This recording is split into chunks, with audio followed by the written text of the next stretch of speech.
আমাদের এজেন্সিগুলো, স্পন্সর কোম্পানিগুলো ওরা খালি ব্যবসাটাই করতে চেয়েছে, টেলিভিশন মাধ্যম থেকে খালি ব্যবসাই করবে।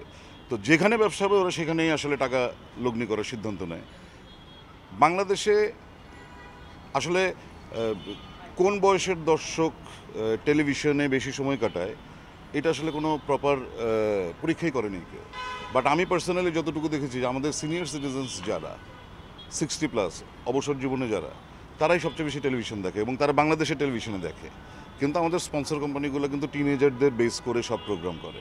নাটকগুলোতে টিনেজারদেরকে বিভ্রান্ত করার জন্য বিভিন্ন নাটক তৈরি হয় এবং স্পন্সর কোম্পানি ওগুলোতে টাকা ঢালে। তার মানে এটা আসলে আমার কাছে মনে হয় বেসিক্যালি টেলিভিশন ইন্ডাস্ট্রি ধ্বংস করার জন্যই হয়েছে। আরও যদি ইন ডিটেলে বলি, মানে আমার ভাবনা এটা, আমার মনে হয় আসলে আমাদের জেনারেশন টু জেনারেশন নষ্ট করার জন্যই এটা হয়তো বা করা হচ্ছে দীর্ঘ সময় ধরে। আপনি টেলিভিশনের আসপেক্ট থেকে বিশ্লেষণ করলে হবে না। এটা হয়েছে কি, এটা ক্যাপিটালিজমের ধর্ম। আগে টেলিভিশন একটা ছিল, একটা বাড়িতে ছিল, মহল্লা সবাই এসে ওই টেলিভিশনটা দেখতো, কমিউনিটি বিল্ড আপ হতো, রিলেশনশিপ। তারপরে একটা বাড়িতে একটা টেলিভিশন থাকতো, সবাই ড্রয়িং রুমে এসে বাড়ির সবাই ওই ড্রয়িং রুমে বসে টিভিটা দেখতো।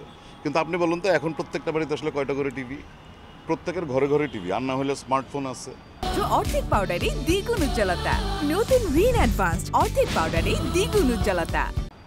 সো এখন আসলে সবাই টিভি দেখে একা একাই। আপনি এটা বলতে পারবেন না যে ইভেন যে হাজব্যান্ড ওয়াইফ তারাও একসাথে দেখে না। বিকজ ধরেন আমি নাটকের লোক, আমি নাটক দেখি, কিন্তু আমি কখন দেখি? আমি যখন যাই শুটিং শেষে ফ্রেশ হয়ে আমি যখন ঘুমাতে যাই তখন, আমার স্ত্রী তখন ঘুমায়, আমি তখন কিন্তু মোবাইলেই নাটকটা দেখি।